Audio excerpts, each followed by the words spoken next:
Good morning. I am Anil Agarwal, former Chief Manager, Punjab National Bank.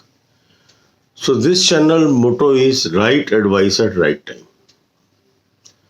And I observe that some people are unable to distinguish between academic exam and competitive exam. And this lack of clarity makes them unhappy. Now in academic exam, there is a predefined passing marks, and anyone who achieves it gets that degree or certificate. So in an examination, all can get the degree or most of them can get the degree. In competitive exams, only few will pass, most will not be able to pass. Why?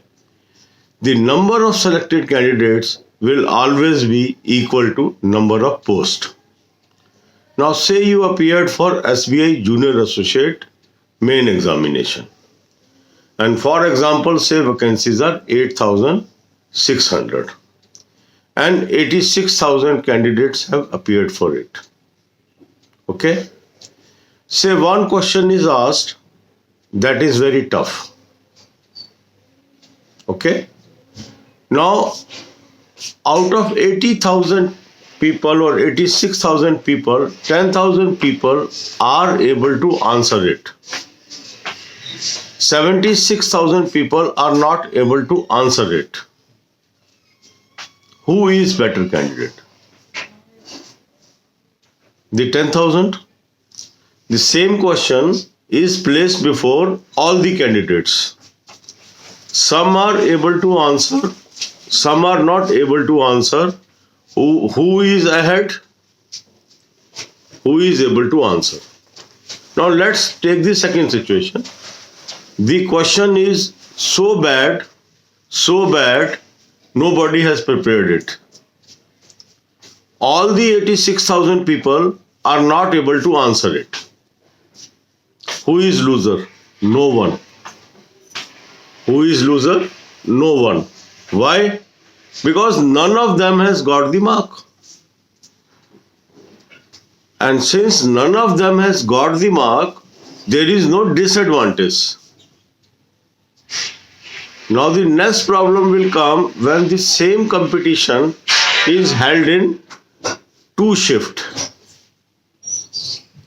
And the one shift questions are different, second shift questions are different, and now one of the shift people are feeling that my paper is tough, another paper is easy, I am at disadvantage. But this is also taken care of in competitive examinations by the process of normalization. So the people, those have faced the tougher exam than the earlier one, will either be compensated for that toughness or the performance of the other people will be reduced. So either of the method they can use. So normalization will take place. So still there is no disadvantage. So how to win a competition? That is important. The level of exam is of IAS, level of exam is of IPS, or level of exam is PO. It hardly makes a difference.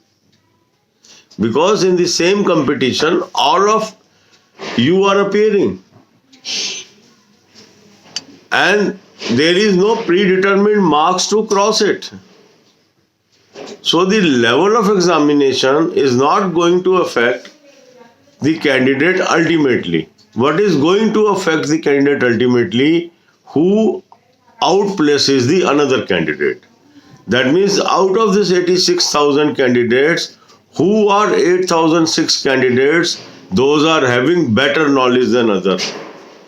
Those are able to do more questions right. Those are able to get higher marks than their competitors. So that is the crucial thing. So if you are appearing for competition, don't be swayed by what majority of people are saying. Because majority of people will not clear the exam.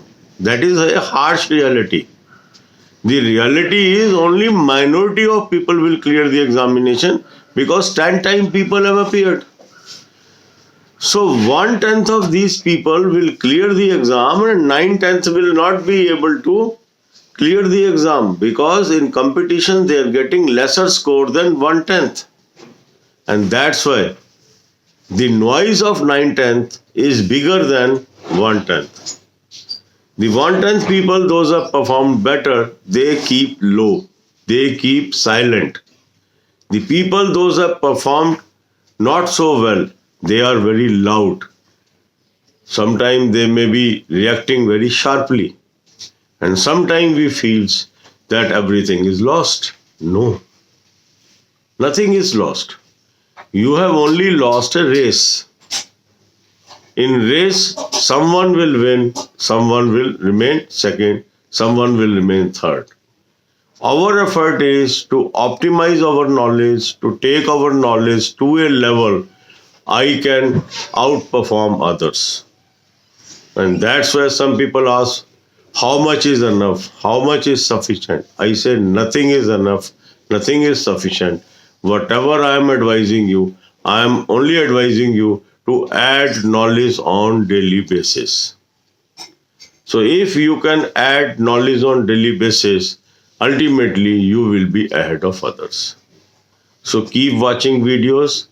There are more than 3,000 videos on the channel. All are full of knowledge and you should watch few videos per day. It will take you ahead of others because the content of these videos is highly rich and based on my rich experience of 32 years in banking. God bless you all. अब यही बातें हम हिंदी में करेंगे. कई बार हमें competitive exam और academic exam में डिफरेंस नहीं होता, उससे हम परेशान हो जाते हैं. हमें बहुत बारीकी से यह समझना है कंपटीशन एग्जाम और एकेडमिक एग्जाम में क्या अंतर है. जब हम एक एकेडमिक एग्जाम में बैठते हैं, मान लो 100 लोग बैठते हैं, तो 100 के 100 उसको पास कर सकते हैं. अगर हमारे एक प्री डिटरमिन्ड मार्क्स आ गए तो हमें वो डिग्री या सर्टिफिकेट मिल जाएगा. हमने एग्जाम दिया, 40% पासिंग मार्क्स है, हमारे 45 नंबर आ गए, हमें सर्टिफिकेट मिल गया. पर कंपटीशन के अंदर इसका ऐसा नहीं होता. क्यों नहीं होता? मान लीजिए 8,600 पोस्ट हैं, 86,000 लोग उसके लिए बैठ रहे हैं, तो सिर्फ 8,600 लोग ही पास करेंगे और बाकी लोग इस एग्जाम को पास नहीं कर पाएंगे क्योंकि वो पोस्ट नहीं है. अब एक क्वेश्चन ऐसा आ गया जो बहुत कठिन है और ये कॉम्पिटिटिव एग्जाम है. अब 86,000 लोगों में से 10,000 लोग इसका आंसर दे पाते हैं, 76,000 लोग इसका आंसर नहीं दे पाते हैं. तो कौन से कैंडिडेट बेहतर हुए? 10,000 लोग, क्योंकि उनको 1 नंबर फालतू मिल गया या 1.2 नंबर फालतू मिल गया, तो वो दूसरे कैंडिडेट से आगे निकल गए. अब मान लीजिए दूसरी स्थिति है कि ये क्वेश्चन इतना टफ है कि किसी ने नहीं पढ़ा और एक भी व्यक्ति इसको आंसर नहीं कर पाता, तो क्या इसका कोई नुकसान हुआ? किसी को भी नुकसान नहीं हुआ, क्योंकि जब किसी को नंबर ही नहीं मिला इस क्वेश्चन का तो आप तो पिछड़े ही नहीं. होता क्या, हम इन्हीं क्वेश्चंस का डिस्कशन करते रहते हैं. वो क्वेश्चन आ गया, वो तो किसी को नहीं आता, तो बहुत अच्छा हो गया, किसी को नहीं आता क्योंकि किसी का नंबर ही नहीं कटा. नुकसान तो आपको तब है कि आपको नहीं आता और दूसरे ने उसको आंसर दे दिया, वो आपसे आगे निकल गया. और अगर उसको आता है और आपको नहीं आता तो इसका क्या मतलब है? उसकी नॉलेज आपसे ज़्यादा है, तो नेचुरल है उसको ये जॉब मिलेगी. तो दोनों स्थिति में आपको कॉम्पिटिटिव एग्जाम में कोई नुकसान नहीं है. अब कहाँ पर कष्ट होता है कि एक कंपटीशन में 2 शिफ्ट है. हमें लगता है कि शिफ्ट नंबर 1 आसान है, शिफ्ट नंबर 2 मुश्किल है. किसी को लगता है शिफ्ट नंबर 1 मुश्किल है, शिफ्ट नंबर 2 आसान है. तो उसमें एग्जामिनर ने न्याय करने के लिए क्या रखा हुआ है? नॉर्मलाइजेशन। नॉर्मलाइजेशन एक ऐसा प्रोसेस है जो एक साइंटिफिक प्रोसेस है जो उसको बैलेंस करता है। अब कई लोग मुझसे पूछते नॉर्मलाइजेशन क्या है? ये किसी को नहीं पता किस तरीके से की जाती है, क्योंकि ये बोर्ड्स के पास अपने अधिकार हैं, उनको वो उसको सीक्रेट रखते हैं, पर वो फेयर है, वो सबके साथ होना है। और कई बार ऐसा भी देखने में आया है जिसको सो कॉल्ड लोग टफ सेशन बोलते हैं, शिफ्ट बोलते हैं, अधिकांश लोग उसके ही पास हो जाते हैं। ठीक है, तो इसलिए इसमें बिना मतलब की चिंता करना, ये क्वेश्चन आ गया, ये तो आईएएस लेवल का बन गया एग्जाम, ये तो आईपीएस लेवल का एग्जाम बन गया। बात को हमें ये समझना है, अगर 8600 वैकेंसी हैं और 86,000 लोग बैठे हैं तो सेलेक्ट 8600 होंगे ही। हमारा प्रयास ये होना चाहिए कि हम इस 8600 में कैसे आए। मतलब कंपटीशन एग्जाम के अंदर ये इंपॉर्टेंट नहीं है कि लेवल ऑफ एग्जाम क्या है। कॉम्पिटिटिव एग्जाम में ये इंपॉर्टेंट है मेरे अपने कंपिटिटर से नंबर ज्यादा है कि कम है। कोई प्री डिटरमिन्ड कट ऑफ नहीं है, कोई प्री डिटरमिन्ड बार नहीं है कि इसको पार करना है। जो कैंडिडेट ऊपर है, मेरिट में मेरिटोरियस है, उसको जॉब मिलेगी, जो मेरिट में नीचे है उसको नहीं मिलेगी। तो फिर तरीका क्या है कंपटीशन पास करने का? क्या कोई इसका सिलेबस है? कोई कहते हैं जी इसके अंदर सिलेबस में 6 महीने की करंट अफेयर है। कहां पे छपी है ये सिलेबस? किसने बनाई है ये सिलेबस? ये मिथ है। लोगों ने बताना शुरू कर दिया, आपके दिमाग पे छाप पड़ गई, आपने मान लिया यही सिलेबस है। कंपटीशन एग्जाम में कोई सिलेबस नहीं होता है। कंपटीशन एग्जाम का मतलब होता है दूसरे व्यक्ति से बेहतर व्यक्ति का चुनाव करना। इसलिए वो क्वेश्चन कुछ ऐसे डालेगा जो सब आंसर नहीं कर पाएंगे, तभी तो डिस्टिंक्शन होगा। अगर ऐसा क्वेश्चन डाल दिया जाए जो सब कर सकते हैं तो फिर पहचानेंगे कैसे कि कौन आगे है कौन पीछे? तो हर कंपटीशन में कुछ क्वेश्चन ऐसे होते हैं जो सब आंसर दे सकते हैं और कुछ क्वेश्चन ऐसे होते हैं जो कुछ ही लोग आंसर दे सकते हैं, और ये जो कुछ ही लोग आंसर दे सकते हैं यही विनर होते हैं। और इसीलिए जो लोग ज्यादा नॉलेजेबल होते हैं, जो लगातार नॉलेज एक्वायर करते रहते हैं, वो कंपटीशन पास करने में कामयाब हो जाते हैं। अब आप ये देखिए कि 10 में से 1 लोग पास होंगे, तो अब जो 10% लोग हैं जिनका अच्छा एग्जाम हो गया वो तो शोर ही नहीं मचा रहे, वो तो साइलेंट है। पर जो 90% लोग हैं जिनका उतना अच्छा नहीं हुआ जितना वो सोच रहे थे, वो लाउड है, वो वोकल है। तो कई बार ऐसा लगने लगता है कि सारा एग्जाम ही खराब है, क्योंकि 10 में से 9 लोग एक ही भाषा बोल रहे हैं। पर ये जो चुप बैठा है एक व्यक्ति, वास्तव में यही आगे है। तो इसलिए जब रिजल्ट आता है सबको सरप्राइज होता है कि लोग तो कह रहे थे बहुत टफ है, बहुत टफ है, कट ऑफ बहुत नीचे जाएगी, ये तो ऊपर चली गई। क्यों ऊपर चली गई? इसलिए ऊपर चली गई क्योंकि जो जिसने ज्यादा किए थे वो तो बोल ही नहीं रहा, वो तो चुप है, वो तो इंतजार कर रहा है रिजल्ट का। और जिसने कम परफॉर्म किया है वो शोर मचा रहा है, वो शोर मचा रहा है, वो हर चैनल पर है। तो हमें कई बार लगने लगता है कि सबका खराब हो गया पेपर। वास्तविकता उससे परे होती है।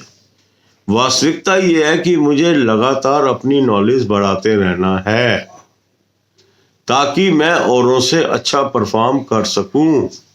और जिस एग्जाम में मैं औरों से अच्छा नहीं कर पा रहा हूं, वहां मैं शौक नहीं मनाऊं, वहां से मैं कुछ सीखूं, वहां से अपनी कमियां ढूंढूं और फिर उन कमियों को दूर करूं। एग्जाम को बुरा कहने से, बोर्ड को बुरा कहने से, क्रिटिसिज्म करने से हमारे अंदर नॉलेज नहीं बढ़ जाएगी। नॉलेज बढ़ेगी अपने अंदर झांकने से, नॉलेज बढ़ेगी अपने अंदर कमियां ढूंढने से, नॉलेज बढ़ेगी उन एरियाज में नॉलेज एक्वायर करने से जहां मेरी नॉलेज नहीं है, जिन सब्जेक्ट से मुझे डर लगता है उन सब्जेक्ट को कन्फ्रंट करने से। तो मेरी सलाह यही है, क्योंकि ये right advice eight right time है। कई बार अच्छी सलाह कड़वी भी होती है, पर इस चैनल पे हम इस चीज की परवाह नहीं करते कि किसी को अच्छा लगेगा कि बुरा लगेगा।